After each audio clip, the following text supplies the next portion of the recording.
Bonjour, bienvenue sur la Voix de Morgane, j'espère que vous allez bien.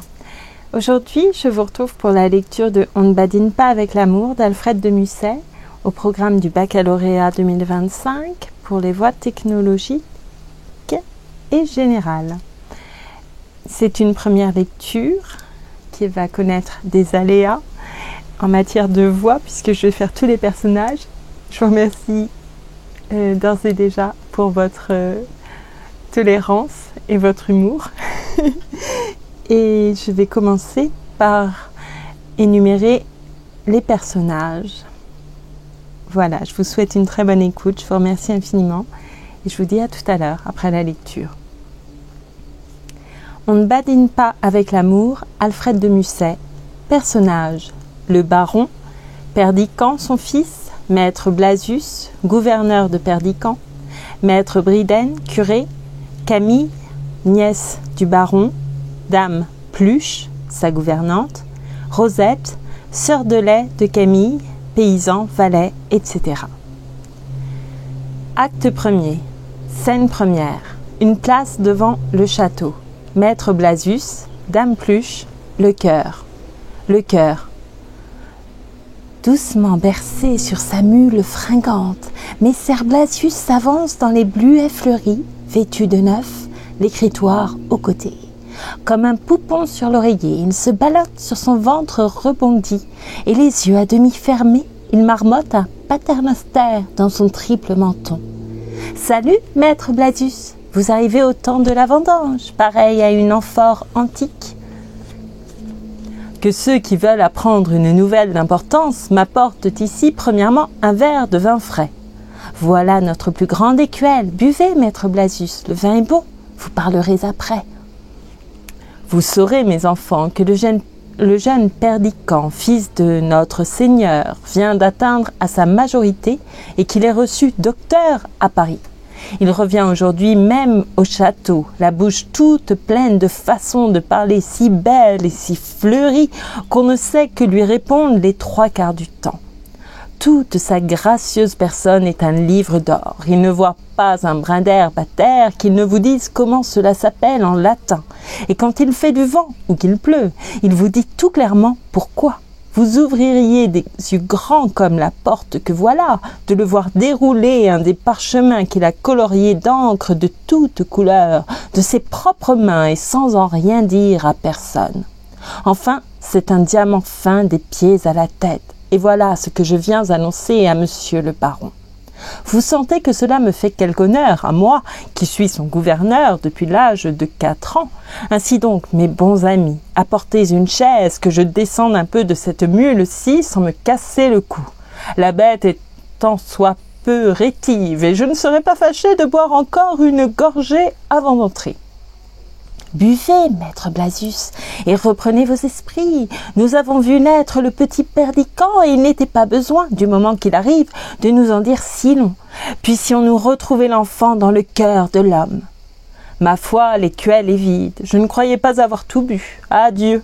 J'ai préparé entre-temps sur la route 2 ou 3 phrases sans prétention qui plairont à monseigneur. Je vais tirer la cloche. Durement cahoté sur son âne essoufflé, dame Pluche gravit la colline. Son écuyer transi gourdine à tour de bras le pauvre animal qui hoche la tête, un chardon entre les dents. Ses longues jambes maigres trépignent de colère tandis que, de ses mains osseuses, elle égratigne son chapelet. « Bonjour donc, dame Pluche, vous arrivez comme la fièvre avec le vent qui fait jaunir les bois. » Un verre d'eau, canaille que vous êtes, un verre d'eau et un peu de vinaigre. D'où venez-vous, Pluche, mamie? Vos faux cheveux sont couverts de poussière, voilà un toupet de gâté, et votre chaste robe est retroussée jusqu'à vos vénérables jarretières. Sachez maintenant que la belle Camille, la nièce de votre maître, arrive aujourd'hui au château. Elle a quitté le couvent sur l'ordre express de monseigneur pour venir en son temps et lieu recueillir, comme faire se doit, le bon bien qu'elle a de sa mère.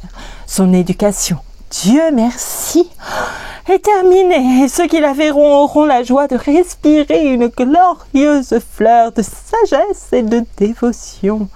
Jamais il n'y a rien eu de si pur, de si ange, de si agneau et de si colombe que cette chère nonna, que le Seigneur Dieu du ciel la conduise. Ainsi soit-il. Rangez-vous, canaille, il me semble que j'ai les jambes enflées. Défripez-vous, honnête pluche, et quand vous prierez Dieu, demandez de la pluie. Nos blés sont secs comme vos tibias. Vous m'avez apporté de l'eau dans une écuelle qui sent la cuisine. Donnez-moi la main pour descendre. Vous êtes des butors et des mal appris.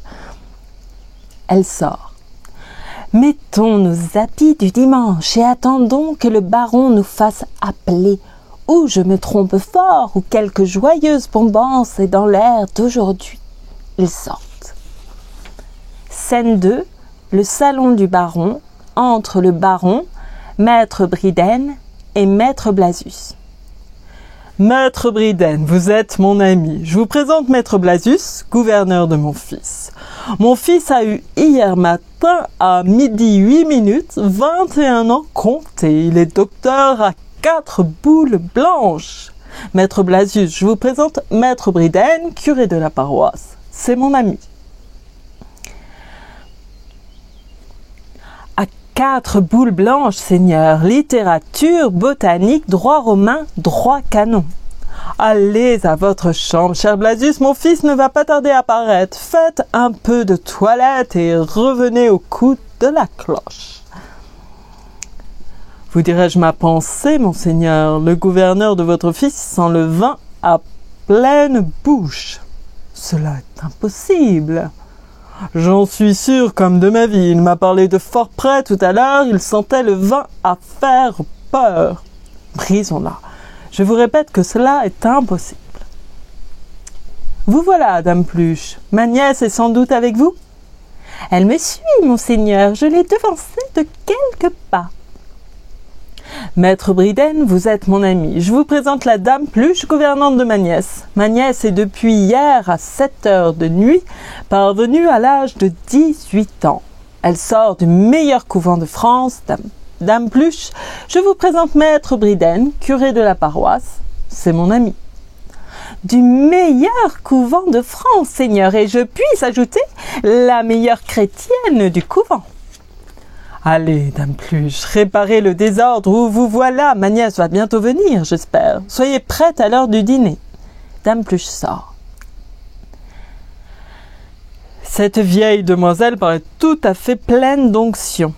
Pleine d'onction et de componction, maître Bryden. Sa vertu est inattaquable. Mais le gouverneur sent le vin, j'en ai la certitude. Maître Bryden, il y a des moments où je doute de votre amitié. Prenez-vous à tâche de me contredire. Pas un mot de plus là-dessus. J'ai formé le dessein de marier mon fils avec ma nièce. C'est un couple assorti. Leur éducation me coûte 6000 écus. Il sera nécessaire d'obtenir des dispenses. Je les ai, Bryden. Elles sont sur ma table, dans mon cabinet. Oh, mon ami, apprenez maintenant que je suis plein de joie. Vous savez que j'ai eu de tout temps la plus profonde horreur de la solitude. Cependant, la place que j'occupe et la gravité de mon habit me forcent à rester dans ce château pendant 3 mois d'hiver et 3 mois d'été. Il est impossible de faire le bonheur des hommes en général et de ses vassaux en particulier, sans donner parfois à son valet de chambre l'ordre rigoureux de ne laisser entrer personne. Qu'il est austère et difficile, le recueillement de l'homme d'État. Et quel plaisir ne trouverais-je pas à tempérer par la présence de mes 2 enfants réunis la sombre tristesse à laquelle je dois nécessairement être en proie depuis que le roi m'a nommé receveur des impôts. Ce mariage se fera-t-il ici ou à Paris? Voilà où je vous attendais, Bryden. J'étais sûr de cette question. Eh bien, mon ami, que diriez-vous si ces mains que voilà, oui, Bryden, vos propres mains, ne les regardez pas d'une manière aussi piteuse, étaient destinées à bénir solennellement l'heureuse confirmation de mes rêves les plus chers? Je me tais, la reconnaissance me ferme la bouche. Regardez par cette fenêtre. Ne voyez-vous pas que mes gens se portent en foule à la grille? Mes 2 enfants arrivent en même temps. Voilà la combinaison la plus heureuse. J'ai disposé les choses de manière à tout prévoir. Ma nièce sera introduite par cette porte à gauche et mon fils par cette porte à droite. Qu'en dites-vous? Je me fais une fête de voir comment ils s'aborderont, ce qu'ils se diront. 6 000 écus ne sont pas une bagatelle, il ne faut pas s'y tromper. Ces enfants s'aimaient d'ailleurs fort tendrement dès le berceau. Bryden, il me vient une idée. Laquelle? Pendant le dîner, sans avoir l'air d'y toucher, vous comprenez mon ami, tout en vidant quelques coupes joyeuses. Vous savez le latin, Bryden. Ita et des pas. Par Dieu, si je le sais. Oui, par Pollux. Je serais bien aise de vous voir entreprendre ce garçon, discrètement s'entend, devant sa cousine. Cela ne peut produire qu'un bon effet. Faites-le parler un peu latin. Non pas précisément pendant le dîner, cela deviendrait fastidieux, et quant à moi, je n'y comprends rien. Mais au dessert, entendez-vous? Si vous n'y comprenez rien, monseigneur, il est probable que votre nièce est dans le même cas. Raison de plus, ne voulez-vous pas qu'une femme admire ce qu'elle comprend? D'où sortez-vous, Bryden? Voilà un raisonnement qui fait pitié. Je connais peu les femmes, mais il me semble qu'il est difficile qu'on admire ce qu'on ne comprend pas.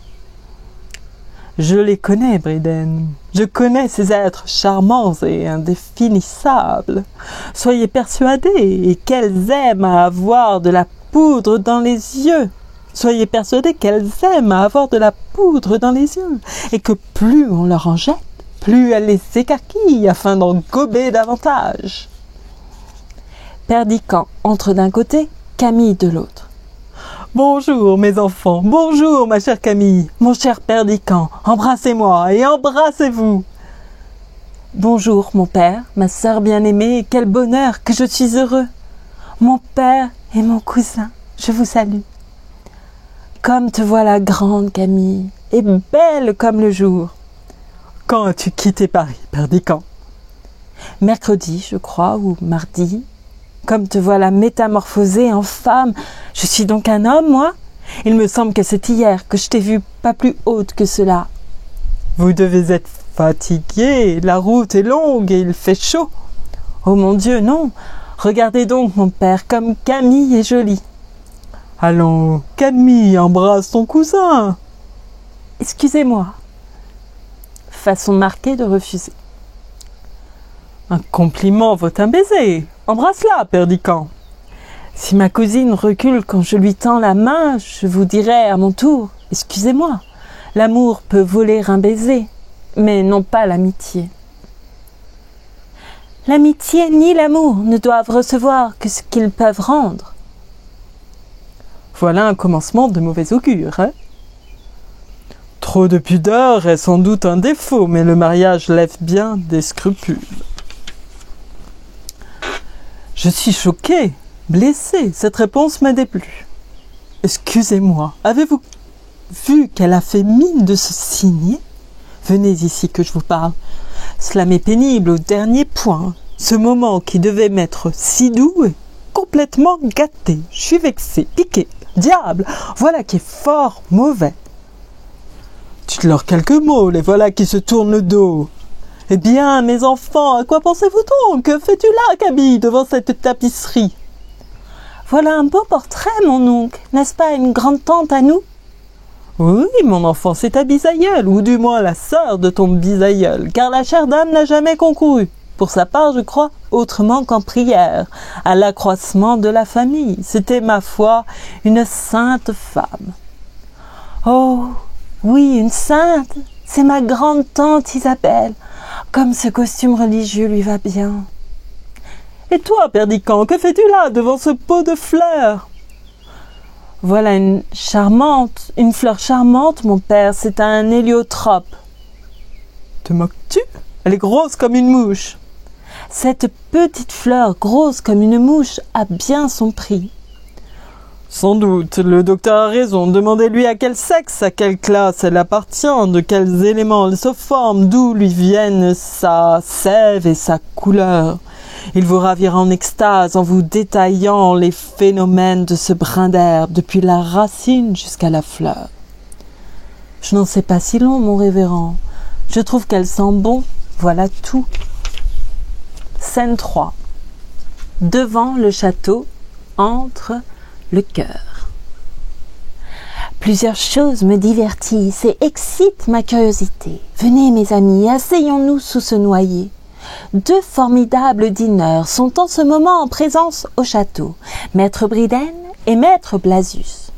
N'avez-vous pas fait une remarque? C'est que lorsque 2 hommes à peu près pareils, également gros, également sots, ayant les mêmes vices et les mêmes passions, viennent par hasard à se rencontrer, il faut nécessairement qu'ils s'adorent ou qu'ils s'exècrent. Par la raison que les contraires s'attirent, qu'un homme grand et desséché aimera un homme petit et rond, que les blonds recherchent les bruns, et réciproquement, je prévois une lutte secrète entre le gouverneur et le curé. Tous 2 sont armés d'une égale impudence, tous 2 ont pour ventre un tonneau. Non seulement ils sont gloutons, mais ils sont gourmets. Tous 2 se disputeront à dîner, non seulement la quantité, mais la qualité. Si le poisson est petit, comment faire? Et dans tous les cas, une langue de carpe ne peut se partager, et une carpe ne peut avoir 2 langues. Item, tous 2 sont bavards, mais à la rigueur, ils peuvent parler ensemble sans s'égoûter ni l'un ni l'autre. Déjà, Maître Bridden a voulu adresser au jeune Perdicant plusieurs questions pédantes et le gouverneur a froncé le sourcil. Il lui est désagréable qu'un autre que lui semble mettre son élève à l'épreuve. Item, ils sont aussi ignorants l'un que l'autre. Item, ils sont prêtres tous 2. L'un se targuera de sa cure, l'autre se rengorgera dans sa charge de gouverneur.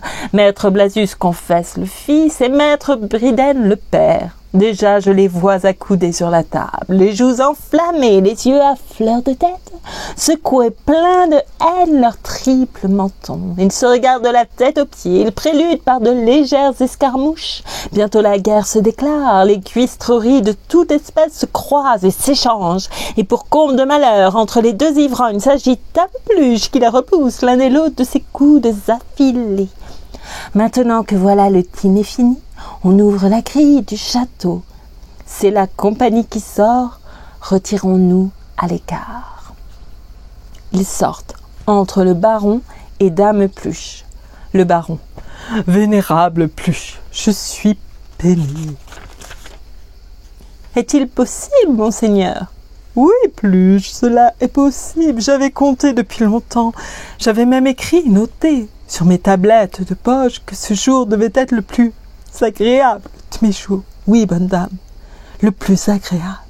Vous n'ignorez pas que mon dessein était de marier mon fils avec ma nièce. Cela était résolu, convenu. J'en avais parlé à Bridden. Je crois voir que ces enfants se parlent froidement. Ils ne se sont pas dit un mot. Les voilà qui viennent, monseigneur. Sont-ils prévenus de vos projets? Je leur en ai touché quelques mots en particulier. Je crois qu'il serait bon, puisque les voilà réunis, de nous asseoir sous cet ombrage propice et de les laisser ensemble un instant. Il se retire avec Dame Pluche, entre Camille et Perdicant. Sais-tu que cela n'a rien de beau, Camille, de m'avoir refusé un baiser? Je suis comme cela, c'est ma manière. Veux-tu mon bras pour faire un tour dans le village? Non, je suis lasse. Cela ne te ferait pas plaisir de revoir la prairie? Te souviens-tu de nos parties sur le bateau? Viens, nous descendrons jusqu'au moulin, je tiendrai les rames et toi le gouvernail. Oh, je n'en ai nulle envie. Tu me fends l'âme. Quoi? Pas un souvenir, Camille, pas un battement de cœur pour notre enfance, pour tout ce pauvre temps passé, si bon, si doux, si plein de niaiseries délicieuses. Tu ne veux pas venir voir le sentier par où nous allions à la ferme? Non, pas ce soir. Pas ce soir, et quoi donc? Toute notre vie est là. Je ne suis ni assez jeune pour m'amuser de mes poupées, ni assez vieille pour aimer le passé. Comment dis-tu cela? Je dis que les souvenirs d'enfants ne sont pas de mon goût. Cela t'ennuie? Oui, cela m'ennuie. Pauvre enfant, je te plains sincèrement. Ils sortent chacun de leur côté. Le baron rentrant avec Dame Pluche. Vous le voyez, et vous l'entendez, excellente Pluche. Je m'attendais à la plus suave harmonie, et il me semble assister à un concert où le violon joue, mon cœur soupire, pendant que la flûte joue, vive Henri IV. Songez à la discordance affreuse qu'une pareille combinaison produirait. Voilà pourtant ce qui se passe dans mon cœur. je l'avoue, il m'est impossible de blâmer Camille et rien n'est de plus mauvais ton, à mon sens, que les parties de bateau.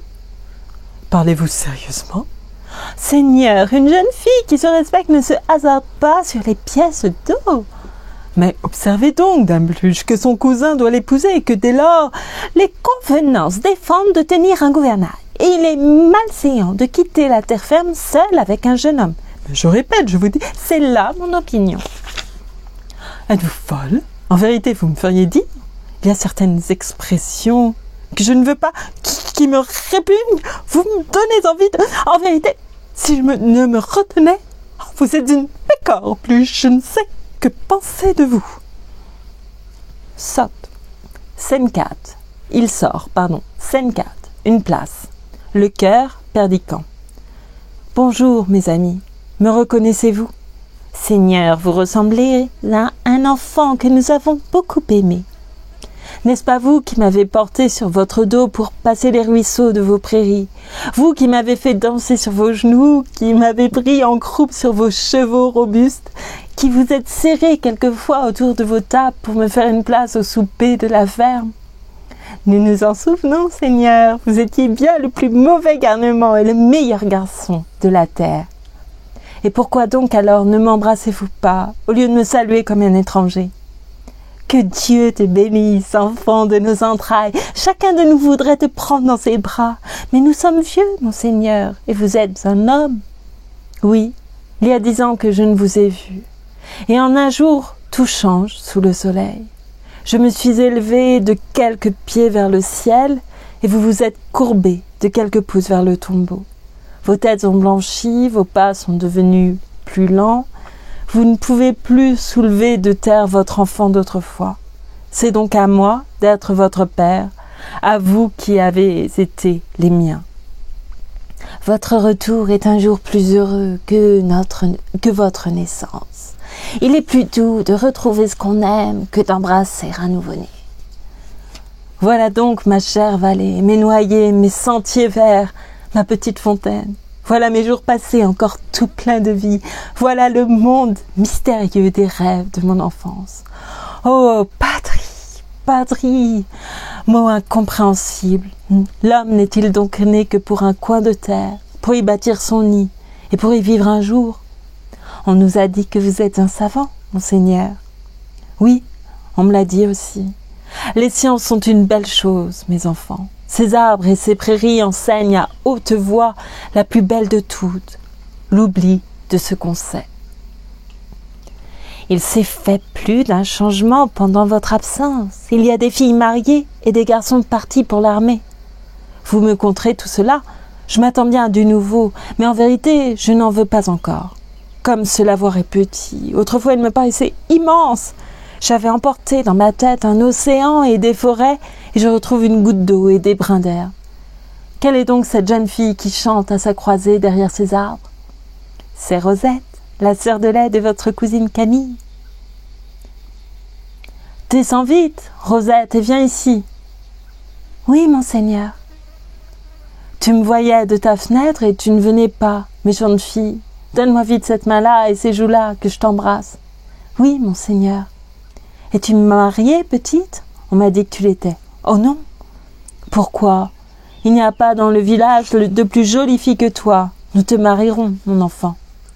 Monseigneur, elle veut mourir fille. Est-ce vrai, Rosette? Oh non. Ta sœur Camille est arrivée, l'as-tu vue? Elle n'est pas encore venue par ici. Va-t'en vite mettre ta robe neuve et viens souper au château. Scène 5, une salle, entre le baron et maître Blasius. Seigneur, j'ai un mot à vous dire. Le curé de la paroisse est un ivrogne. Fi donc, cela ne se peut pas. J'en suis certain. Il a bu à dîner 3 bouteilles de vin.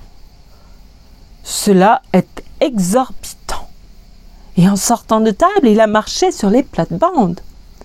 Sur les plates-bandes? Je suis confondu. Voilà qui est étrange. Boire 3 bouteilles de vin à dîner. Marcher sur les plates-bandes, c'est incompréhensible. Et pourquoi ne marchait-il pas dans l'allée? Parce qu'il allait de travers. Je commence à croire que Bryden avait raison ce matin. Ce Blasius sent le vin d'une manière horrible. De plus, il a mangé beaucoup, sa parole était embarrassée. Vraiment, je l'ai remarqué aussi. Il a lâché quelques mots latins, c'était autant de solécisme. Seigneur, c'est un homme dépravé. Faute de langue. Pouah, ce Blasius a une odeur qui est intolérable. Apprenez, gouverneur, que j'ai bien autre chose en tête et que je ne me mêle jamais de ce qu'on boit ni de ce qu'on mange. Je ne suis point un majordome. À Dieu ne plaise que je ne vous déplaise, monsieur le baron. Votre vin est bon. Il y a de bons vins dans mes caves. Seigneur, votre fils est sur la place, suivi de tous les polissons du village. Cela est impossible. Je l'ai vu de mes propres yeux, il ramassait des cailloux pour faire des ricochets. Des ricochets, ma tête s'égare. Voilà mes idées qui se bouleversent. Vous me faites un rapport insensé, Bryden. Il est inouï qu'un docteur fasse des ricochets. Mettez-vous à la fenêtre, monseigneur, vous le verrez de vos propres yeux. Le baron à part. Au ciel, Blasius a raison. Bryden va de travers. Regardez, monseigneur, le voilà au bord du lavoir, il tient sous le bras une jeune paysanne. Une jeune paysanne? Mon fils vient-il ici pour débaucher mes vassals? Une paysanne sous son bras, et tous les gamins du village autour de lui. Je me sors de moi. Cela crie vengeance. Tout est perdu, perdu sans ressources, je suis perdu. Bryden va de travers, Blasius s'enleva à faire horreur, et mon fils séduit toutes les filles du village en faisant des ricochets. Il sort. Fin du premier acte. Excusez-moi, je bois une gorgée avant de commencer le deuxième acte.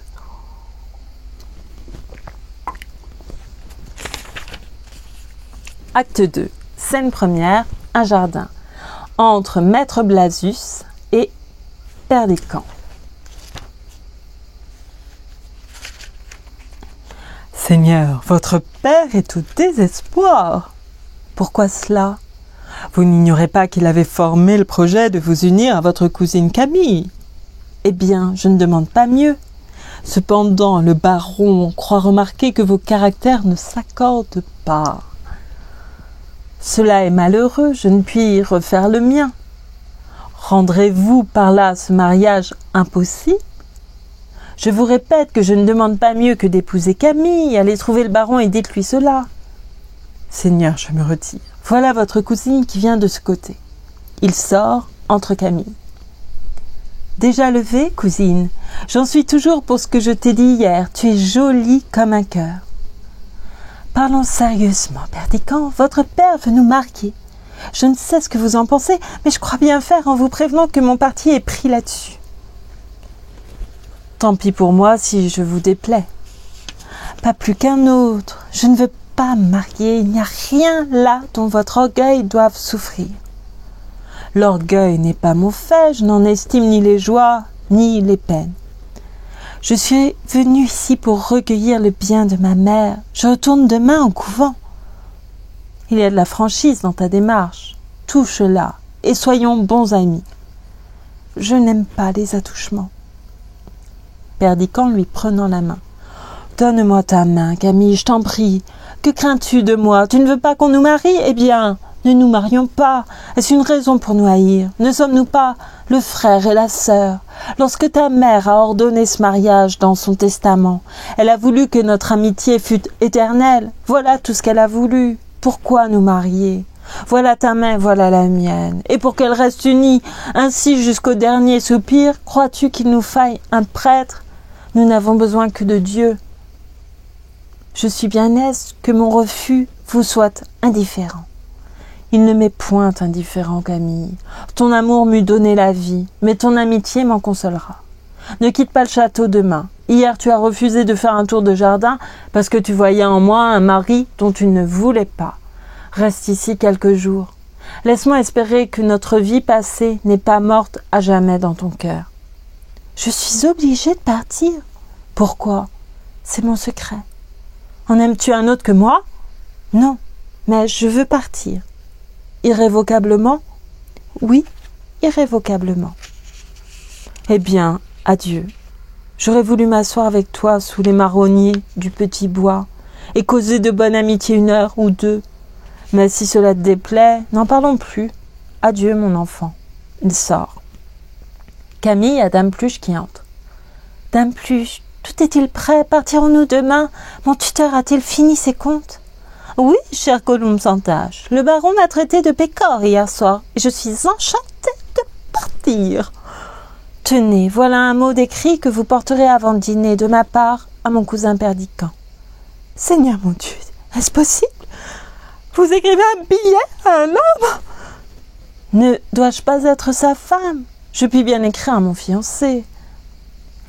Le seigneur Perdiccand sort d'ici. Que pouvez-vous lui écrire? Votre fiancé, miséricorde. Serait-il vrai que vous oubliez Jésus? Faites ce que je vous dis et disposez tout pour notre départ. Elles sortent. Scène 2. La salle à manger, on met le couvert. Entre maître Briden. Cela est certain, on lui donnera encore aujourd'hui la place d'honneur. Cette chaise que j'ai occupée si longtemps à la droite du baron sera la proie du gouverneur. Oh, malheureux que je suis! Un âne batté, un ivrogne sans pudeur me relègue au bas bout de la table.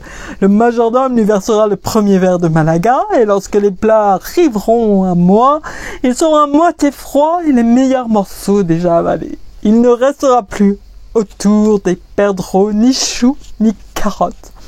Ô sainte Église catholique, qu'on lui ait donné cette place hier, cela se concevait, il venait d'arriver, c'était la première fois depuis nombre d'années qu'il s'asseyait à cette table. Dieu, comme il dévorait, non, rien ne me restera que des os et des pattes de poulet, je ne souffrirai pas cet affront. Adieu, vénérable fauteuil où je me suis renversé tant de fois, gorgé de mets succulents. Adieu, bouteille cachetée, fumée sans pareil, de venaisons cuites à point. Adieu, table splendide, noble salle à manger, je ne dirai plus de le bénédicité. Je retourne à ma cure. On ne me verra pas confondu parmi la foule des convives, et j'aime mieux, comme César, être le premier au village que le second dans Rome. Il sort. Scène 3. Un champ devant une petite maison, entre Rosette et Perdiccand. Puisque ta mère n'y est pas, viens faire un tour de promenade. Croyez-vous que cela me fasse du bien, tous ces baisers que vous me donnez? Quel mal y trouves-tu? Je t'embrasserai devant ta mère. N'es-tu pas la sœur de Camille? Ne suis-je pas ton frère comme je suis le sien? Des mots sont des mots, et des baisers sont des baisers. Je n'ai guère d'esprit, et je m'en aperçois bien sitôt que je veux dire quelque chose. Les belles dames savent leur affaire, selon qu'on leur baise la main droite ou la main gauche. Leurs pères les embrassent sur le front, leurs frères sur la joue, leurs amoureux sur les lèvres. Moi, tout le monde m'embrasse sur les 2 joues, et cela me chagrine. Que tu es jolie, mon enfant. Il ne faut pas non plus vous fâcher pour cela. Comme vous paraissez triste ce matin, votre mariage est donc manqué? Les paysans de ton village se souviennent de m'avoir aimé. Les chiens de la basse-cour et les arbres du bois s'en souviennent aussi. Mais Camille ne s'en souvient pas.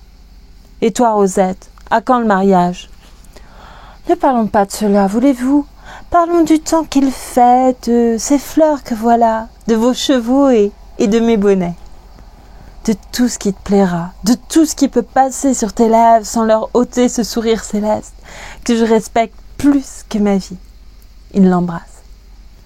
Vous respectez mon sourire, mais vous ne respectez guère mes lèvres, à ce qu'il me semble. Regardez donc, voilà une goutte de pluie qui me tombe sur la main, et cependant le ciel est pur. Pardonne-moi. Que vous ai-je fait pour que vous pleuriez? Ils sortent. Scène 4. Au château, entre Maître Blasius et le baron. Seigneur, j'ai une chose singulière à vous dire. Tout à l'heure, j'étais par hasard dans l'office, je veux dire dans la galerie. Qu'aurais-je été faire dans l'office? J'étais donc dans la galerie. J'avais trouvé par accident une bouteille, je veux dire une carafe d'eau, Comment aurais-je trouvé une bouteille dans la galerie? J'étais donc en train de boire un coup de vin pour passer le temps et je regardais par la fenêtre entre deux vastes fleurs qui me paraissaient d'un goût moderne, bien qu'elles soient imitées de l'étrusque. Quelle insupportable manière de parler vous avez adoptée, Blasius. Vos discours sont inexplicables. Écoutez-moi, Seigneur, prêtez-moi un moment d'attention. Je regardais donc par la fenêtre. Ne vous impatientez pas, au nom du ciel, il y va de l'honneur de la famille. De la famille. Voilà qui est incompréhensible, de l'honneur de la famille, Blasius. Blasius, savez-vous que nous sommes 37 mâles et presque autant de femmes, tant à Paris qu'en province? Permettez-moi de continuer, tandis que je buvais un coup de vin, je veux dire un verre d'eau. Pour chasser la digestion tardive, imaginez que j'ai vu passer sous la fenêtre Dame Pluche hors d'haleine. Pourquoi hors d'haleine, Blasius? Ceci est insolite. Et à côté d'elle, rouge de colère, votre nièce Camille. Qui était rouge de colère? Ma nièce ou Dame Pluche? Votre nièce, Seigneur. Ma nièce rouge de colère? Cela est inouï. Et comment savez-vous que c'était de colère? Elle pouvait être rouge pour 1000 raisons. Elle avait sans doute poursuivi quelques papillons dans mon parterre. Je ne puis rien affirmer là-dessus, cela se peut. Mais elle s'écriait avec force « Allez-y, trouvez-le! Faites ce qu'on vous dit, vous êtes une sotte, je le veux !» Et elle frappait avec son éventail sur le coude de Dame Pluche qui faisait un soubresaut dans la... Et elle frappait avec son éventail sur le coude de Dame Pluche qui faisait un soubresaut dans la luzerne à chaque exclamation. Dans la luzerne? Et que répondait la gouvernante aux extravagances de ma nièce? Car cette conduite mérite d'être qualifiée ainsi. La gouvernante répondait « Je ne vais pas y aller. Je ne l'ai pas trouvé. Il fait la cour aux filles du village et des gardeuses de dindons. Je suis trop vieille pour commencer à porter des messages d'amour. Grâce à Dieu, j'ai vécu les mains pures jusqu'ici. » Et tout en parlant, elle froissait dans ses mains un petit papier plié en 4. Je n'y comprends rien. Mes idées s'embrouillent tout à fait. Quelle raison pouvait avoir Dame Pluche pour froisser un papier plié en 4 en faisant des soubresauts dans une luzerne? Je ne puis ajouter foi à de pareilles monstruosités. Ne comprenez-vous pas clairement, Seigneur, ce que cela signifiait? Non, en vérité, non, mon ami, je n'y comprends absolument rien. Tout cela me paraît d'une conduite désordonnée. Il est vrai, mais sans motif, comme sans excuse. Cela veut dire que votre nièce a une correspondance secrète. Que dites-vous? Songez-vous de qui vous parlez? Pesez vos paroles, monsieur l'abbé. Je les pèserai dans la balance céleste qui doit peser mon âme au jugement dernier, que je n'y trouverai pas un mot qui sente la fausse monnaie. Votre nièce a une correspondance secrète. Mais songez donc, mon ami, que cela est impossible. Pourquoi aurait-elle chargé sa gouvernante d'une lettre? Pourquoi aurait-elle crié « Trouvez-le » tandis que l'autre boudait et rechignait? Et à qui était adressée cette lettre? Voilà précisément le hic, monseigneur. Hic jaquette les puces. À qui était adressée cette lettre? À un homme qui fait la cour à une gardeuse de dindons. Or, un homme qui recherche en public une gardeuse de dindons peut être soupçonné violemment d'être né pour les garder lui-même. Cependant, il est impossible que votre nièce, avec l'éducation qu'elle a reçue, soit éprise d'un pareil homme. Voilà ce que je dis. Et ce qui fait que je n'y comprends rien non plus que vous, révérence. Parler. Au ciel! Ma nièce m'a déclaré ce matin même qu'elle refusait son cousin Perdiccand. Aimerait-elle un gardeur de dindons? Passons dans mon cabinet. J'ai éprouvé depuis hier des secousses si violentes que je ne puis rassembler mes idées. Ils sortent.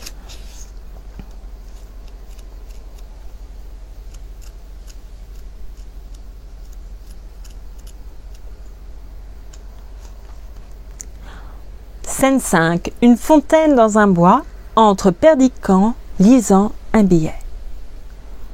Trouvez-vous à midi à la petite fontaine. Que veut dire cela?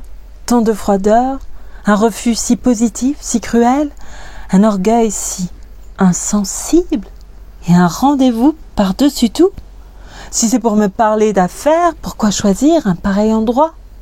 Est-ce une coquetterie?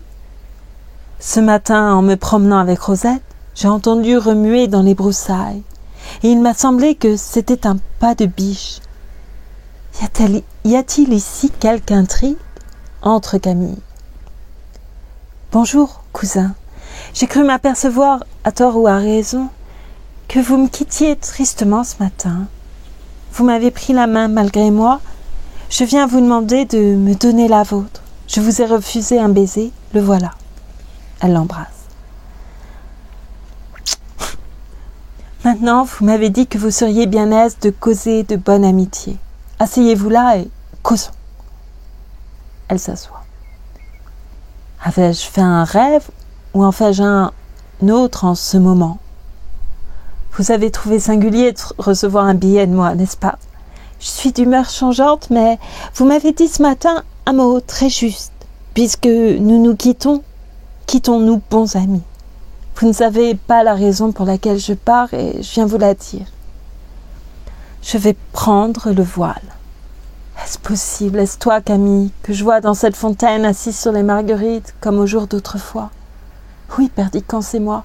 Je viens revivre un quart d'heure de la vie passée. Je vous ai paru brusque et hautaine. Cela est tout simple, j'ai renoncé au monde.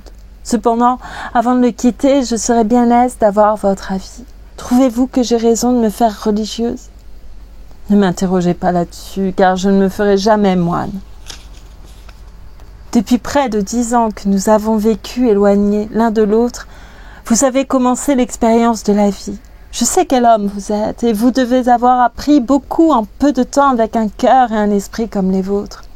Dites-moi, avez-vous eu des maîtresses? Pourquoi cela? Répondez-moi, je vous en prie, sans modestie et sans fatuité. J'en ai eu. Les avez-vous aimées de tout mon cœur? Où sont-elles maintenant, le savez-vous? Voilà en vérité des questions singulières. Que voulez-vous que je vous dise?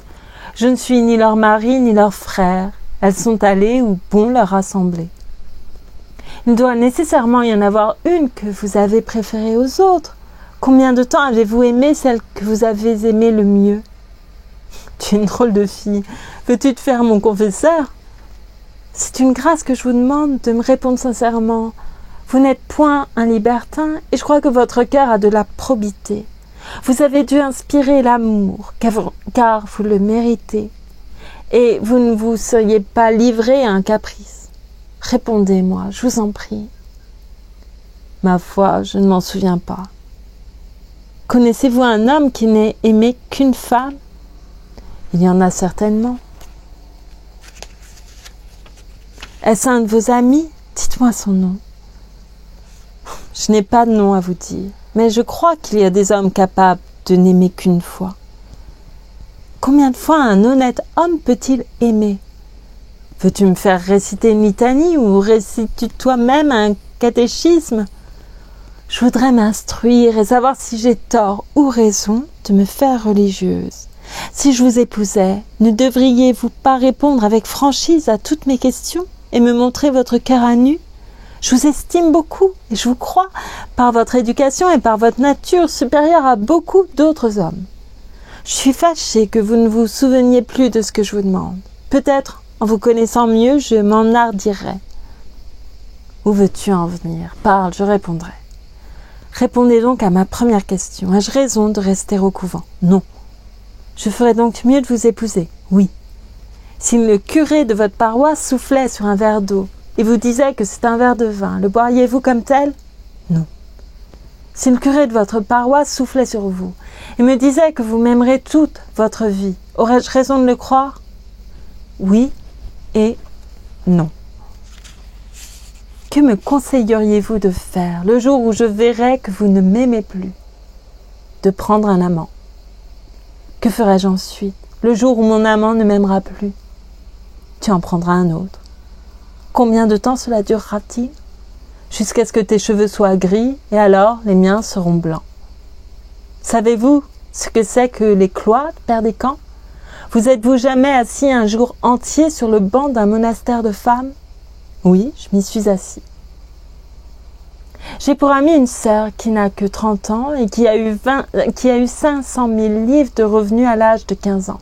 C'est la plus belle et la plus noble créature qui ait marché sur terre. Elle était pairesse du Parlement et avait pour mari un des hommes les plus distingués de France. Aucune des nobles facultés humaines n'était restée sans culture en elle. Et, comme un arbrisseau d'une sève choisie, tous ces bourgeons avaient donné des ramures. Jamais l'amour et le bonheur ne poseront leur couronne fleurie sur un front plus beau. Son mari l'a trompée. Elle a aimé un autre homme et elle se meurt de désespoir. Cela est possible. Nous habitons la même cellule et j'ai passé des nuits entières à parler de ces malheurs. Ils sont presque devenus les miens. Cela est singulier, n'est-ce pas?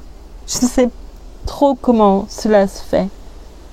Quand elle me parlait de son mariage, quand elle me peignait d'abord l'ivresse des premiers jours, puis la tranquillité des autres, et comme enfin tout s'était envolé, comme elle était assise le soir au coin du feu, et lui auprès de la fenêtre, sans se dire un seul mot, comme leur amour avait langui, comme tous les efforts pour se rapprocher n'aboutissaient qu'à des querelles, comme une figure étrangère est venue peu à peu se placer entre eux, et se glisser dans leur souffrance. C'était moi que je voyais agir tandis qu'elle parlait.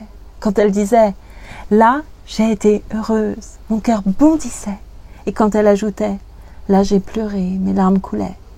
Mais figurez-vous quelque chose de plus singulier encore. J'avais fini par me créer une vie imaginaire. Cela a duré 4 ans.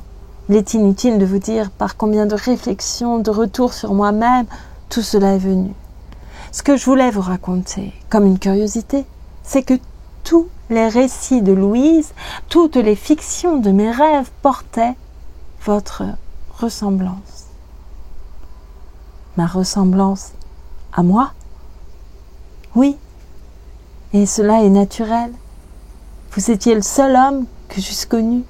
En vérité, je vous ai aimé, Père Descamps. Quel âge as-tu, Camille? 18 ans. Continue, j'écoute. Il y a 200 femmes dans notre couvent.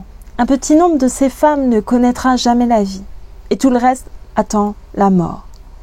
Plus d'une parmi elles sont sorties du monastère comme j'en sors aujourd'hui, vierges et pleines d'espérance. Elles sont revenues peu de temps après, vieilles et désolées. Tous les jours, il en meurt dans nos dortoirs, et tous les jours, il en vient de nouvelles prendre la place des mortes sur les matelas de crin. Les étrangers qui nous visitent admirent le calme et l'ordre de la maison. Ils regardent attentivement la blancheur de nos voiles, mais ils se demandent pourquoi nous les rabaissons sur nos yeux. Que pensez-vous de ces femmes, Père Descamps? Ont-elles tort ou ont-elles raison? Je n'en sais rien. Il s'en est trouvé quelques-unes qui me conseillent de rester vierge. Je suis bien aise de vous consulter. Croyez-vous que ces femmes-là auraient mieux fait de prendre un amant et de me conseiller d'en faire autant? Je n'en sais rien. Vous aviez promis de me répondre. J'en suis dispensée tout naturellement. Je ne crois pas que ce soit toi qui parles. Cela se peut. Il doit y avoir dans toutes mes idées des choses très ridicules. Il se peut bien qu'on m'ait fait la leçon et que je ne sois qu'un perroquet mal appris.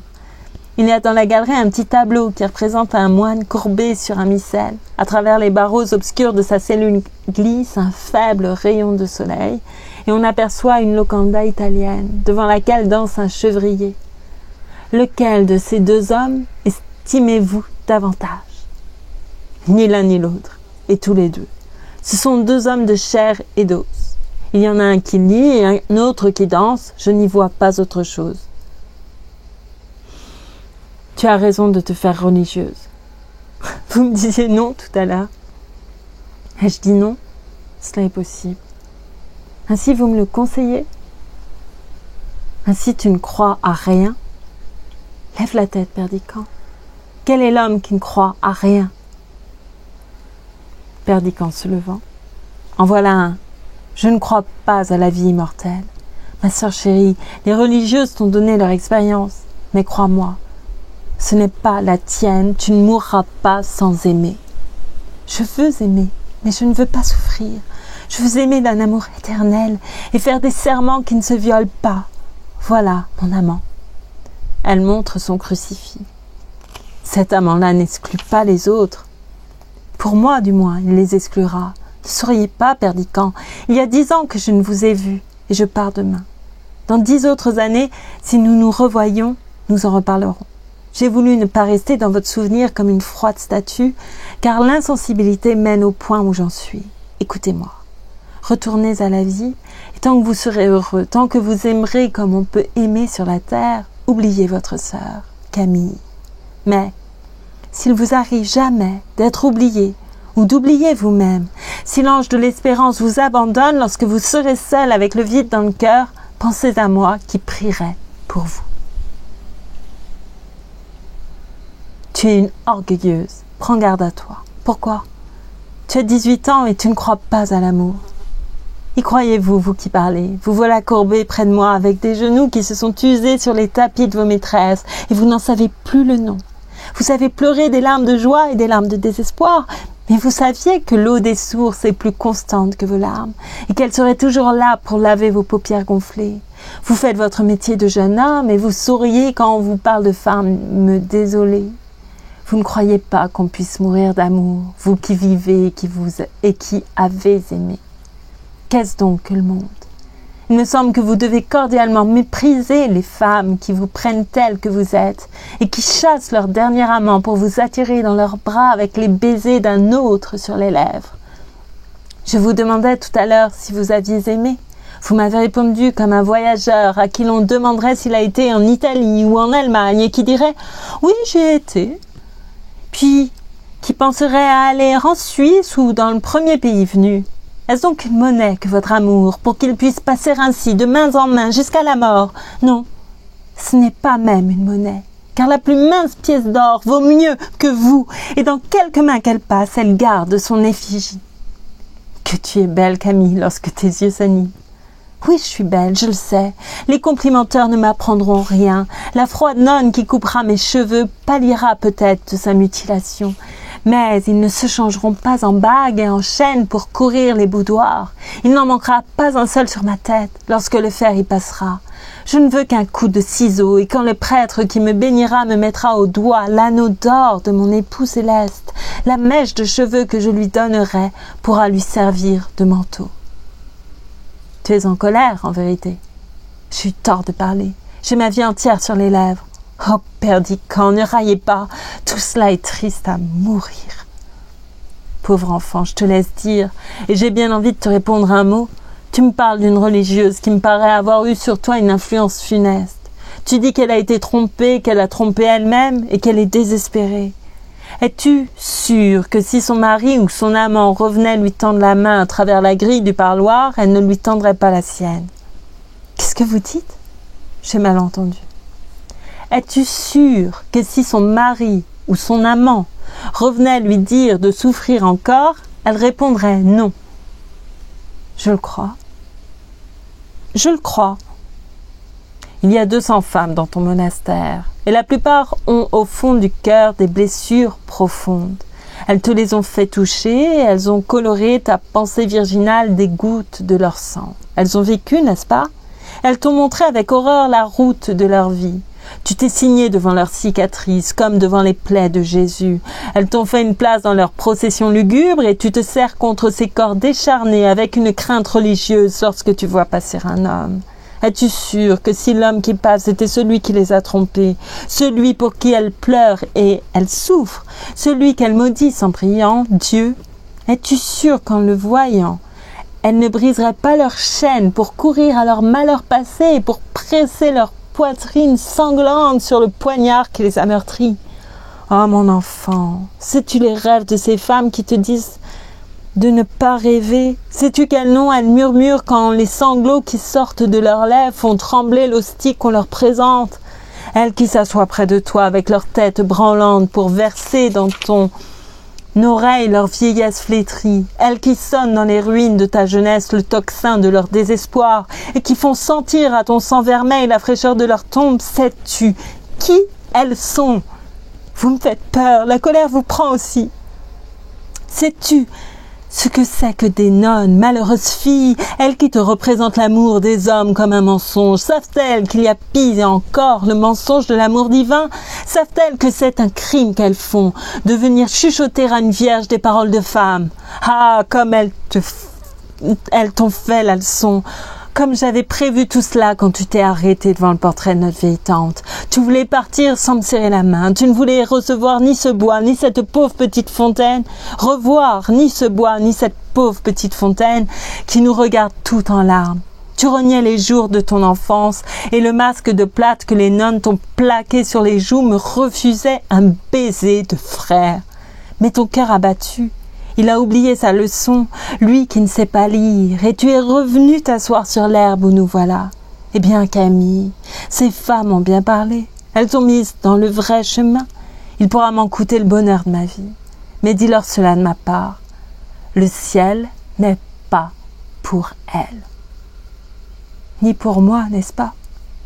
Adieu, Camille. Retourne à ton couvent, et lorsqu'on te fera de ces récits hideux qui t'ont empoisonné, réponds ce que je vais te dire. Tous les hommes sont menteurs, inconstants, faux, bavards, hypocrites, orgueilleux et lâches, méprisables et sensuels. Toutes les femmes sont perfides, artificieuses, vaniteuses, curieuses et dépravées.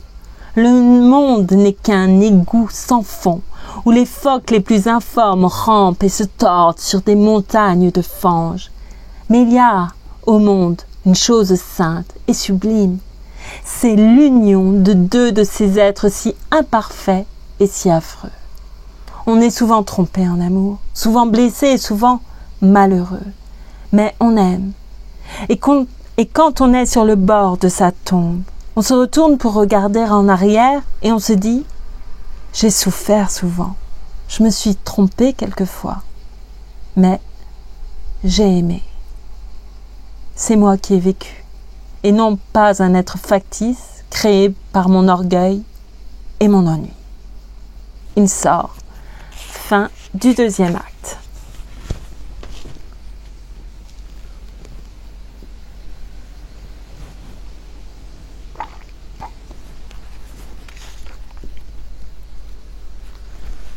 Acte 3, scène première, devant le château, entre le baron et maître Blasius. Indépendamment de votre ivrognerie, vous êtes un bélître, maître Blasius. Mes valets vous voient entrer furtivement dans l'office, et quand vous êtes convaincu d'avoir volé mes bouteilles de la manière la plus pitoyable, vous croyez vous justifier en accusant ma nièce d'une correspondance secrète. Mais, monseigneur, veuillez vous rappeler... Sortez, monsieur l'abbé, et ne reparaissez jamais devant moi. Il est déraisonnable d'agir comme vous faites, et ma gravité m'oblige à ne vous pardonner de ma vie. Il sort, maître Blasius le suit, entre perdicant. Je voudrais bien savoir si je suis amoureux. D'un côté, cette manière d'interroger est tant soit peu cavalière pour une fille de 18 ans. D'un autre, les idées que ces nonnes lui ont fourrées dans la tête auront de la peine à se corriger. De plus, elle doit partir aujourd'hui. Oh, diable, je l'aime, cela est sûr. Après tout, qui sait? Peut-être elle répétait une leçon, et d'ailleurs il est clair qu'elle ne se soucie pas de moi. D'une autre part, elle a beau être jolie, cela n'empêche pas qu'elle n'ait des manières beaucoup trop décidées et un ton trop brusque. Oh, je n'ai qu'à n'y plus penser. Il est clair que je ne l'aime pas. Cela est certain qu'elle est jolie. Mais pourquoi cette conversation d'hier ne veut-elle pas me sortir de la tête? En vérité, j'ai passé la nuit à radoter. Où vais-je donc? Ah, je vais au village. Il sort. Scène 2, un chemin entre maître Briden. Que font-ils maintenant? Hélas, voilà midi. Ils sont à table. Que mangent-ils? Que ne mangent-ils pas? J'ai vu la cuisinière traverser le village avec un énorme tendon. L'aide portait les truffes avec un panier de raisins. Entre maître Blasius. Oh, disgrâce imprévue, me voilà chassé du château par conséquent de la salle à manger, je ne boirai plus le vin de l'office. Je ne verrai plus fumer les plats, je ne chaufferai plus au feu de la noble cheminée mon ventre copieux. Pourquoi une fatale curiosité m'a-t-elle poussé à écouter le dialogue de Dame Pluche et de la nièce? Pourquoi ai-je rapporté au baron ce que j'ai vu? Pourquoi un vain orgueil m'a-t-il éloigné de ce dîner honorable où j'étais si bien accueilli? Que m'importait d'être à droite ou à gauche? Hélas, j'étais gris, il faut en convenir lorsque j'ai fait cette folie. Hélas, le vin m'avait monté la tête quand j'ai commis cette imprudence. Il me semble que voilà le curé. C'est le gouverneur en personne. Oh, monsieur le curé, que faites-vous là? Moi, je vais dîner. N'y venez-vous pas? Pas aujourd'hui. Hélas, maître Briden, intercédez pour moi, le baron m'a chassé. J'ai accusé faussement mademoiselle Camille d'avoir une correspondance secrète. Et cependant, Dieu m'est témoin que j'ai vu ou que j'ai cru voir Dame Pluche dans la luzerne. Je suis perdu, monsieur le curé. Que m'apprenez-vous là? Hélas, hélas, la vérité, je suis en disgrâce complète pour avoir volé une bouteille. Que parlez-vous, messire, de bouteilles volées à propos d'une luzerne et d'une correspondance? Je vous supplie de plaider ma cause. Je suis honnête, seigneur Briden. Ô digne seigneur Briden, je suis votre serviteur. Maître Briden à part. Oh fortune, est un rêve. Je serai donc assis sur toi aux chaises bienheureuses. Je vous serais reconnaissant d'écouter mon histoire et de vouloir bien m'excuser, brave seigneur, cher curé. Cela m'est impossible, monsieur. Il est midi sonné, je m'en vais dîner. Si le baron se plaint de vous, c'est votre affaire. Je n'intercède point pour un ivrogne. À part. Vite, volons à la grille. Et toi, mon ventre, arrondis-toi. Il sort en courant. Maître Blasius seul. Misérable Pluche, c'est toi qui paieras pour tous. Oui, c'est toi qui es la cause de ma ruine, femme éhontée, ville entremetteuse. C'est à toi que je dois cette disgrâce. Ô sainte université de Paris, on me traite d'ivrogne. Je suis perdu si je ne saisis une lettre et si je ne prouve au baron que sa nièce a une correspondance. Je l'ai vu ce matin écrire à son bureau. Patience, voici du nouveau. Passe Dame Pluche portant une lettre. Pluche, donnez-moi cette lettre. Que signifie cela? C'est une lettre de ma maîtresse que je vais mettre à la poste au village. Donnez-la-moi ou vous êtes morte. Moi, morte? Morte? Marie, Jésus, Vierge martyr. Oui, morte, Pluche, donnez-moi ce papier. Qu'y a-t-il? Que faites-vous? Ils se battent entre perdicants. Qu'y a-t-il? Que faites-vous, Blasius? Pourquoi violenter cette femme? Rendez-moi la lettre, il me l'a prise, Seigneur, justice. C'est une entremaîtreuse, Seigneur. Cette lettre est un billet doux. C'est une lettre de Camille, Seigneur, de votre fiancé. C'est un billet doux, un gardeur de dindon. Tu en as menti, abbé. Apprends cela de moi.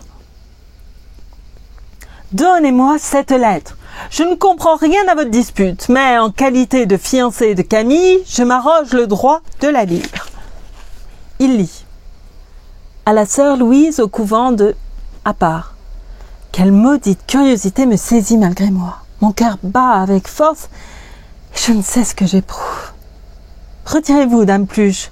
Vous êtes une digne femme et maître Blasius est un sot. Allez dîner. Je me charge de mettre cette lettre à la poste. Sortent maître Blasius et Dame Pluche. Perdicant, seul. Que ce soit un crime d'ouvrir une lettre, je le sais trop bien pour le faire. Que peut dire Camille à cette sœur? Suis-je donc amoureux? Quel empire a donc pris sur moi cette singulière fille pour que les 3 mots écrits sur cette adresse me fassent trembler la main? Cela est singulier. Blasius, en se débattant avec Dame Pluche, a fait sauter le cachet. Est-ce un crime de rompre le pli? Bon, je n'y changerai rien. Il ouvre la lettre et lit. Je pars aujourd'hui, ma chère, et tout est arrivé comme je l'avais prévu. C'est une terrible chose. Mais ce pauvre jeune homme a le poignard dans le cœur. il ne se consolera pas de m'avoir perdu. Cependant, j'ai fait tout au monde pour le dégoûter de moi. Dieu me pardonnera de l'avoir réduit au désespoir par mon refus. Hélas, ma chère, que pouvais-je y faire? Priez pour moi. Nous nous reverrons demain et pour toujours. Tout à vous du meilleur de mon âme, Camille. Est-il possible? Camille écrit cela? C'est de moi qu'elle parle ainsi? Moi, au désespoir de son refus? Eh bon Dieu! Si cela était vrai, on le verrait bien. Quelle honte peut-il y avoir à aimer? Elle a fait tout au monde pour me dégoûter, dit-elle. J'ai le poignard dans le cœur. Quel intérêt peut-elle avoir à inventer un roman pareil? Cette pensée que j'avais cette nuit, est-elle donc vraie? Oh femme, cette pauvre Camille a peut-être une grande piété, c'est de bon cœur qu'elle se donne à Dieu, mais elle a résolu et décrété qu'elle me laisserait au désespoir. Cela a été convenu entre les bonnes amies avant de partir du couvent. On a décidé que Camille allait revoir son cousin, qu'on le lui voudrait faire épouser, qu'elle refuserait et que le cousin serait désolé. Cela est si intéressant. Une jeune fille qui fait à Dieu le sacrifice du bonheur d'un cousin. Non, non, Camille, je ne t'aime pas, je ne suis pas au désespoir. Je n'ai pas le poignard dans le cœur et je te le prouverai. Oui, tu sauras que j'en aime une autre avant que de partir d'ici. Oh là, brave homme, entre un paysan. Allez au château, dites à la cuisine qu'on envoie un valet porter à mademoiselle Camille le billet que voici. Il écrit. Le paysan. Oui, monseigneur. Il sort. Maintenant à l'autre. Ah, je suis au désespoir. Il frappe à une porte. Oh là, Rosette! Rosette! C'est vous, monseigneur. Entrez, ma mère y est. Mets ton plus beau bonnet, Rosette, et viens avec moi. Où donc? Je te le dirai. Demande la permission à ta mère, mais dépêche-toi. Oui, monseigneur.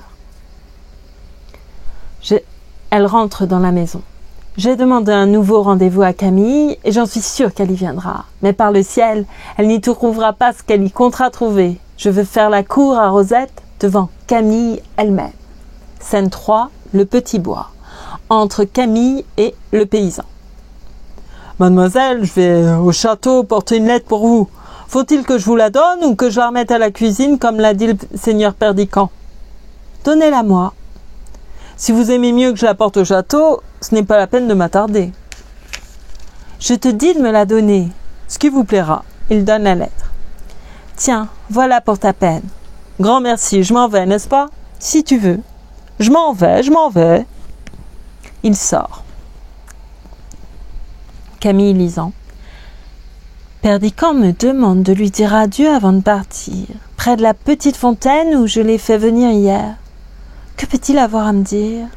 Voilà justement la fontaine, et je suis toute portée. Dois-je accorder ce second rendez-vous? Ah! Elle se cache derrière un arbre. Voilà Perdican qui approche avec Rosette, ma sœur de lait. Je suppose qu'il va la quitter. Je suis bien aise de ne pas avoir l'air d'arriver la première. Entre Perdican et Rosette, qui s'assoit. Camille cachée à part. Que veut dire cela? Il l'a fait asseoir près de lui. Me demande-t-il un rendez-vous pour y venir causer avec une autre? Je suis curieuse de savoir ce qu'il lui dit. Perdican à haute voix de manière que Camille l'entende. Je t'aime, Rosette. Toi seule au monde, tu n'as rien oublié de nos beaux jours passés. Toi seule, tu te souviens de la vie qui n'est plus. Prends ta part de ma vie nouvelle. Donne-moi ton cœur, cher enfant. Voilà le gage de notre amour. Il lui pose sa chaîne sur le cou. Vous me donnez votre chaîne d'or? Regarde à présent cette bague, lève-toi et approchons-nous de cette fontaine. Nous vois-tu tous les deux dans la source, appuyés l'un sur l'autre? Vois-tu tes beaux yeux près des miens, ta main dans la mienne? Regarde tout cela s'effacer. Il jette sa bague dans l'eau. Regarde comme notre image a disparu. La voilà qui revient, peu à peu. L'eau qui s'était troublée reprend son équilibre. Elle tremble encore. De grands cercles noirs courent à sa surface. Patience, nous reparaissons. Déjà je distingue de nouveau tes bras enlacés dans les miens. Encore une minute. Il n'y aura plus une ride sur ton joli visage. Regarde, c'était une bague que m'avait donnée Camille. Camille a pas. Il a jeté ma bague dans l'eau. Sais-tu ce qu'est? Sais-tu que c'est que l'amour, Rosette? Écoute, le vent se tait. La pluie du matin roule en perles sur les feuilles séchées que le soleil ranime. Par la lumière du ciel, par le soleil que voilà, je t'aime. Tu veux bien de moi, n'est-ce pas? On n'a pas flétri ta jeunesse. On n'a pas infiltré dans ton sang vermeil les restes d'un sang affadi. Tu ne veux pas te faire religieuse. Te voilà jeune et belle dans les bras d'un jeune homme. Oh, Rosette, Rosette, sais-tu que c'est que l'amour? Hélas, monsieur le docteur, je vous aimerais comme je pourrais. Oui, comme tu pourras. Et tu m'aimeras mieux, tout docteur que je suis et toute paysanne que tu es, que ces pâles statues fabriquées par les nonnes, qui ont la tête à la place du cœur et qui sortent des cloîtres pour venir répandre dans la vie l'atmosphère humide de leurs cellules. Tu ne sais rien, tu ne lirais pas dans un livre la prière que ta mère t'apprend, comme elle l'a apprise de sa mère, tu ne comprends même pas le sens des paroles que tu répètes quand tu t'agenouilles au pied de ton lit. Mais tu comprends bien que tu pries, et c'est tout ce qu'il faut à Dieu. Comme vous me parlez, monseigneur, tu ne sais pas lire, mais tu sais ce que disent ces bois et ces prairies, ces tièdes rivières, ces beaux champs couverts de moissons, toute cette nature splendide de jeunesse. Tu reconnais tous ces milliers de frères et moi pour l'un d'entre eux. Lève-toi, tu seras ma femme et nous prendrons racine ensemble dans la sève du monde tout-puissant. Il sort avec Rosette. Scène 4. Entre le cœur.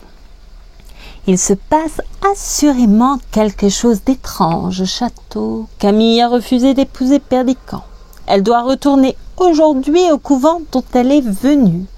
Mais je crois que le seigneur son cousin s'est consolé avec Rosette. Hélas, la pauvre fille ne sait pas quel danger elle court en écoutant les discours d'un jeune et galant seigneur. Vite, vite, qu'on selle mon âne. Passerez-vous comme un songe léger, ô vénérable dame? Allez-vous si promptement enfourcher de rechèvre cette pauvre bête qui est si triste de vous porter?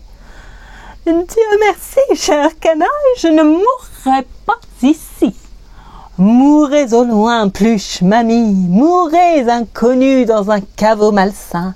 Nous ferons des vœux pour votre respectable résurrection. Voici ma maîtresse qui s'avance. Chère Camille, tout est prêt pour notre départ. Le baron a rendu ses comptes et mon âne est bâté. Allez au diable, vous et votre âne, je ne partirai pas aujourd'hui. Elle sort. Que veut dire ceci? Dame Pluche est pâle de terreur. Ses faux cheveux tentent de se hérisser, sa poitrine siffle avec force et ses doigts s'allongent en se crispant. Seigneur Jésus, Camille, oh je rêve. Elle sort. Scène 5. Entre le baron et maître Briden. Seigneur, il faut que je vous parle en particulier. Votre fils fait la cour à une fille du village. C'est absurde, mon ami. Je l'ai vu distinctement passer dans la bruyère en lui donnant le bras. Il se penchait à son oreille et lui promettait de l'épouser. Cela est monstrueux. Cela est monstrueux. Soyez-en convaincus. Il lui a fait un présent considérable que la petite a montré à sa mère. Oh ciel, considérable, Bridel. En quoi considérable? Pour le poids et pour la conséquence. C'est la chaîne d'or qu'il portait à son bonnet. Passons dans mon cabinet. Je ne sais à quoi m'en tenir. Ils sortent. Scène 6, la chambre de Camille. Entre Camille et Dame Pluche. Il a pris ma lettre, dites-vous. Oui, mon enfant, il s'est chargé de la mettre à la poste. Allez au salon, Dame Pluche, et faites-moi le plaisir de dire à Perdiccas que je l'attends ici. Dame Pluche sort. Il a lu ma lettre, cela est certain. Sa scène du bois était une vengeance, comme son amour pour Rosette. Il a voulu me prouver qu'il en aimait une autre que moi et jouer l'indifférent malgré son dépit. Est-ce qu'il m'aimerait par hasard? Elle lève la tapisserie. Es-tu là, Rosette? Oui, Puis-je entrer ?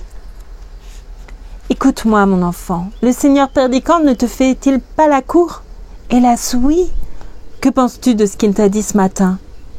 Ce matin ? Où donc ? Ne fais pas l'hypocrite, ce matin à la fontaine, dans le petit bois. Vous m'avez donc vue ? Pauvre innocente, non, je ne t'ai pas vue. Il t'a fait de beaux discours, n'est-ce pas ? Gageons qu'il t'a promis de t'épouser. Comment le savez-vous ? Qu'importe comment je le sais. Crois-tu à ses promesses, Rosette ? Comment n'y croirais-je pas ? Il me tromperait donc ? Pourquoi faire ?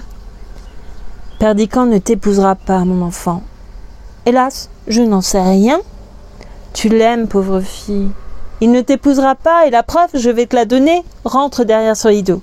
Tu n'auras qu'à prêter l'oreille et à venir quand je t'appellerai. Rosette sort. Camille, seule. Moi qui croyais faire un acte de vengeance, ferais-je un acte d'humanité ? La pauvre fille a le cœur pris. Entre Perdican. Bonjour, cousin. Asseyez-vous. Quelle toilette, Camille. À qui en voulez-vous ? Qui essayez-vous de séduire ? À vous, peut-être. Je suis fâchée de n'avoir pu me rendre au rendez-vous que vous m'avez demandé.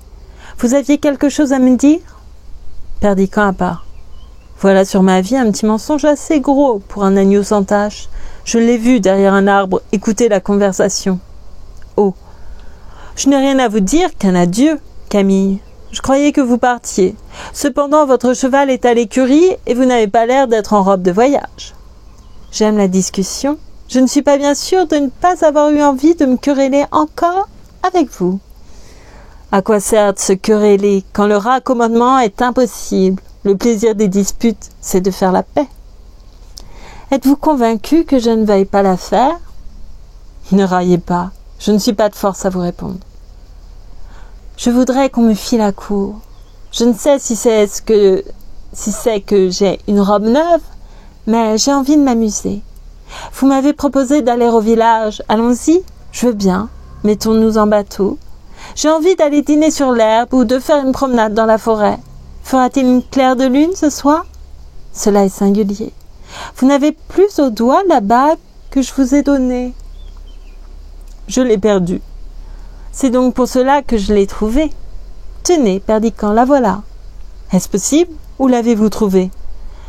Vous regardez si mes mains sont mouillées, n'est-ce pas ? En vérité, j'ai gâté ma robe de couvent pour retirer ce petit hochet d'enfant de la fontaine. Voilà pourquoi j'en ai mis une autre. Et je vous dis, cela m'a changé. Mettez donc cela à votre doigt. Tu as retiré cette bague de l'eau, Camille, au risque de te précipiter ? Est-ce un songe ? La voilà. C'est toi qui me la mets au doigt. Ah, Camille, pourquoi me le rends-tu, ce triste gage d'un bonheur qui n'est plus ? Parle, coquette et imprudente fille, pourquoi pars-tu ? Pourquoi restes-tu ? Pourquoi d'une heure à l'autre changes-tu d'apparence et de couleur comme la pierre de cette bague à chaque rayon du soleil ? Connaissez-vous le cœur des femmes, Perdican ? Êtes-vous sûr de leur inconstance et savez-vous si elles changent réellement de pensée en changeant quelquefois de langage ? Il y en a qui disent que non. Sans doute, il nous faut souvent jouer un rôle, souvent mentir. Vous voyez que je suis franche. Mais êtes-vous sûr que tout mente dans une femme lorsque sa langue ment ? Avez-vous bien réfléchi à la nature de cet être faible et violent, à la rigueur avec laquelle on le juge, aux principes qu'on lui impose ? Et qui sait si, forcé à tromper par le monde, la tête de ce petit être sans cervelle ne peut pas y prendre plaisir et mentir quelquefois, par passe-temps, par folie, comme elle ment par nécessité. Je n'entends rien à tout cela, et je ne mens jamais. Je t'aime, Camille. Voilà tout ce que je sais. Vous dites que vous m'aimez, et vous ne mentez jamais ? Jamais. En voilà une qui dit pourtant que cela vous arrive quelquefois. Elle lève la tapisserie, Rosette paraît dans le fond, évanouie sur une chaise. Que répondrez-vous à cet enfant, Perdican, lorsqu'elle vous demandera compte de vos paroles ? Si vous ne mentez jamais, d'où vient donc qu'elle est évanouie en vous entendant me dire que vous m'aimez ? Je vous laisse avec elle. Tâchez de la faire revenir. Elle veut sortir. Un instant, Camille, écoute-moi. Que voulez-vous me dire ? C'est à Rosette qu'il faut parler. Je ne vous aime pas, moi. Je n'ai pas été chercher par dépit cette malheureuse enfant au fond de sa chaumière pour en faire un appât, un jouet.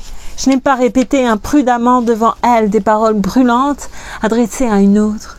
Je n'ai pas feint de jeter au vent pour elle le souvenir d'une amitié chérie. Je ne lui ai pas mis ma chaîne au cou, je ne lui ai pas dit que je l'épouserais. Écoutez-moi, écoutez-moi. N'as-tu pas souri tout à l'heure quand je t'ai dit que je n'avais pu aller à la fontaine? Eh bien, oui, j'y étais, et j'ai tout entendu. Mais Dieu m'en est témoin, je ne voudrais pas y avoir parlé comme toi. Que feras-tu de cette fille-là maintenant, quand elle viendra, avec tes baisers ardents sur les lèvres, te montrer en pleurant la blessure que tu lui as faite? Tu as voulu te venger de moi, n'est-ce pas, et me punir d'une lettre écrite à mon couvent? Tu as voulu me lancer à tout prix quelques traits qui pût m'atteindre, et tu comptais pour rien que ta flèche empoisonnée traversât cet enfant, pourvu qu'elle me frappât derrière elle. Je m'étais vantée de t'avoir inspiré quelque amour, de te laisser quelques regrets. Cela t'a blessé dans ton noble orgueil? Eh bien, apprends-le de moi. Tu m'aimes, entends-tu? Mais tu épouseras cette fille et tu n'es qu'un lâche. Oui, je l'épouserai. Et tu feras bien.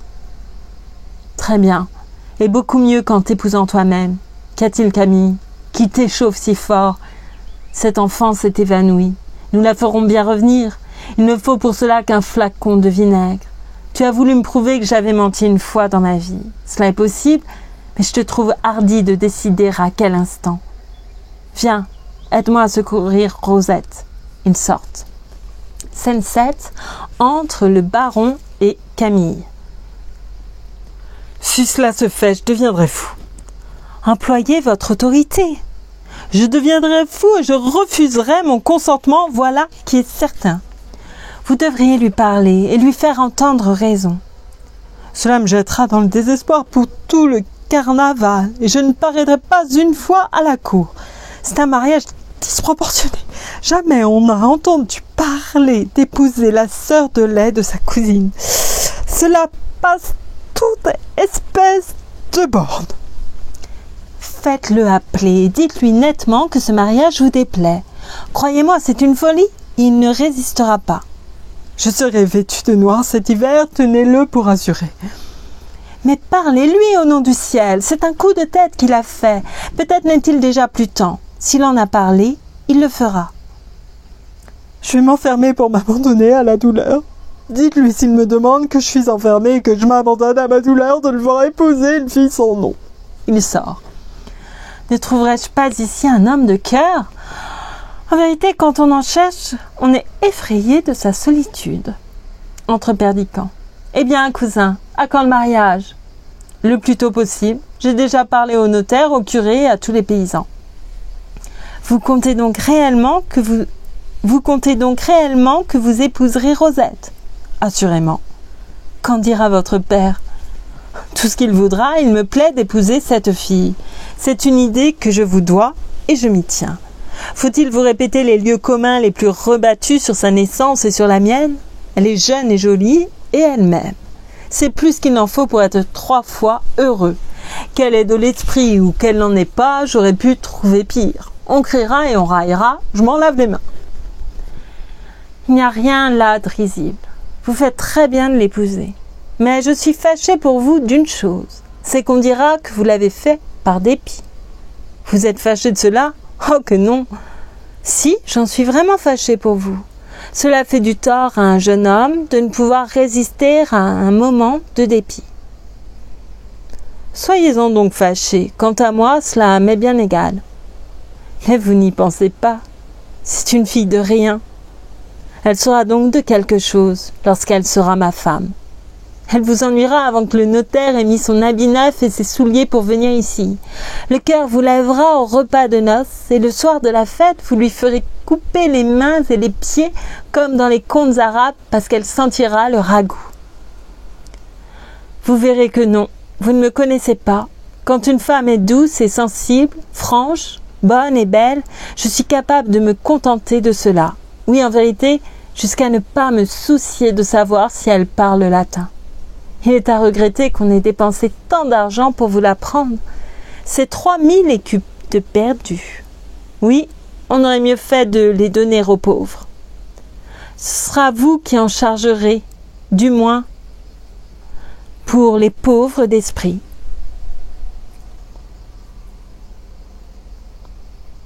La réplique de Perdiccas fait allusion à l'évangile de saint Matthieu. Heureux les pauvres d'esprit, car le royaume des cieux est à eux. Et ils me donneront en échange le royaume des cieux, car il est à eux. Combien de temps durera cette plaisanterie? Quelle plaisanterie? Votre mariage avec Rosette. Bien peu de temps. Dieu n'a pas fait de l'homme une œuvre de durée, 30 ou 40 ans, tout au plus. Je suis curieuse de danser à vos noces. Écoutez-moi, Camille, voilà un ton de persiflage qui est hors de propos. Il me plaît trop pour que je le quitte. Je vous quitte donc vous-même, car j'en ai tout à l'heure assez. Allez-vous chez votre épousée? Oui, j'y vais de ce pas. Donnez-moi donc le bras, j'y vais aussi. Entre Rosette. Te voilà, mon enfant. Viens, je veux te présenter à mon père. Rosette se mettant à genoux. Monseigneur, je viens vous demander une grâce. Tous les gens du village à qui j'ai parlé ce matin m'ont dit que vous aimiez votre cousine et que vous ne m'avez fait la cour que pour vous divertir tous deux. On se moque de moi quand je passe et je ne pourrai plus trouver de mari dans le pays après avoir servi de risée à tout le monde. Permettez-moi de vous rendre le collier que vous m'avez donné et de vivre en paix chez ma mère. Tu es une bonne fille, Rosette. Garde ce collier, c'est moi qui te le donne. Et mon cousin prendra le mien à la place. Quant à un mari, n'en sois pas embarrassé. Je me charge de t'en trouver un. Ce n'est pas difficile, en effet. Allons, Rosette, viens, que je te mène à mon père. Pourquoi? Cela est inutile. Oui, vous avez raison, mon père nous recevrait mal. Il faut laisser passer le premier moment de surprise qu'il a éprouvé.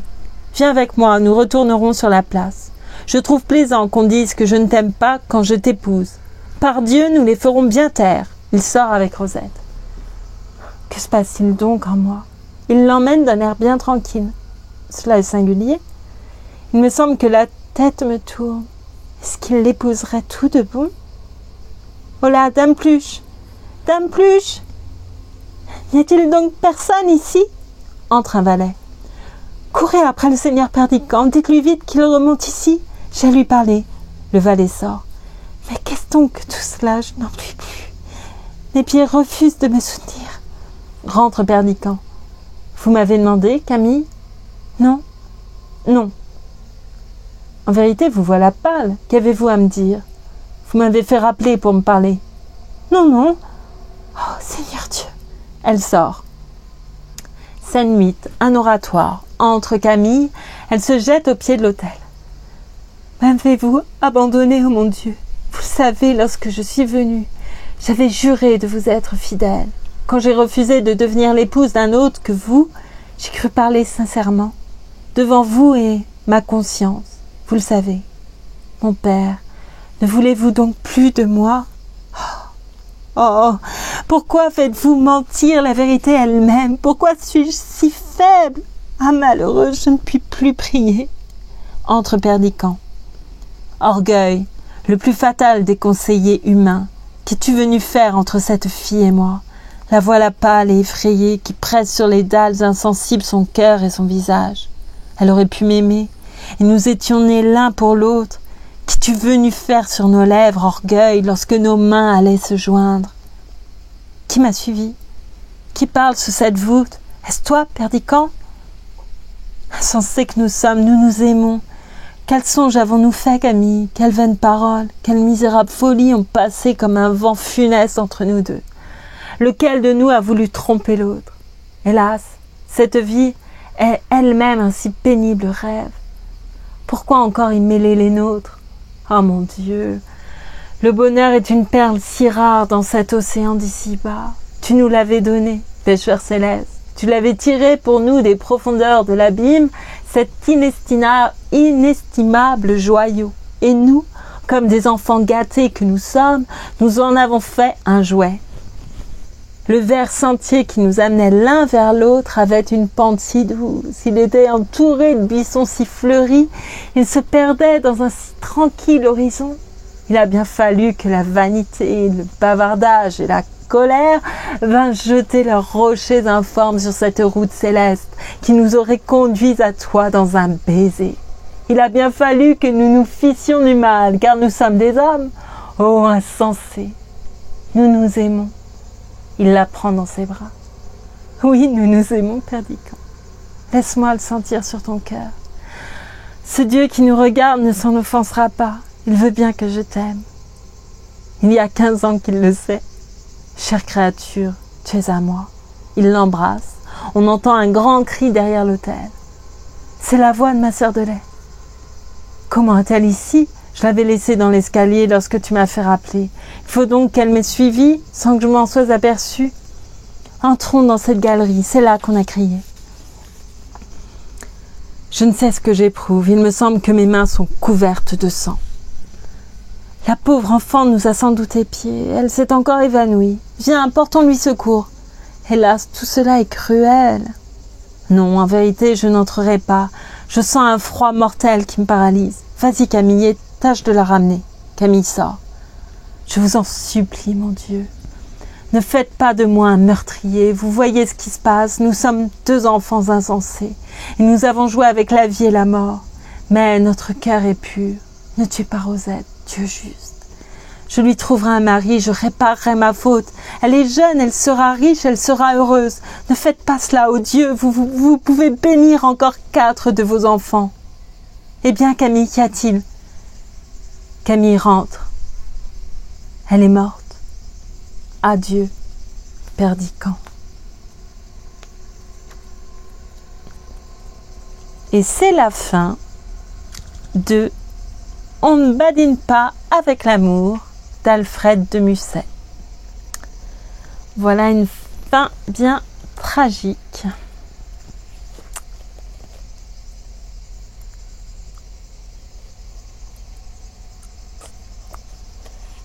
Et oui, quelle fin terrible. Je ne m'en remets pas.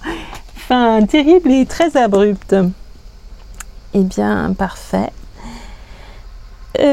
Peut-être que je ferai un petit commentaire sur cette œuvre, mais pas comme ça à chaud. J'ai besoin de l'étudier un petit peu, comme c'était, je vous le redis, une première lecture. J'espère que ça vous aura plu. Je l'ai plus lu sur le ton de la comédie que de la tragédie. Enfin, c'était plutôt comédie dramatique. Il y avait des moments qui étaient plus dramatiques que les autres, sans doute. Voilà. Je vous remercie beaucoup pour votre écoute. J'espère que le son est agréable. J'espère vous retrouver prochainement.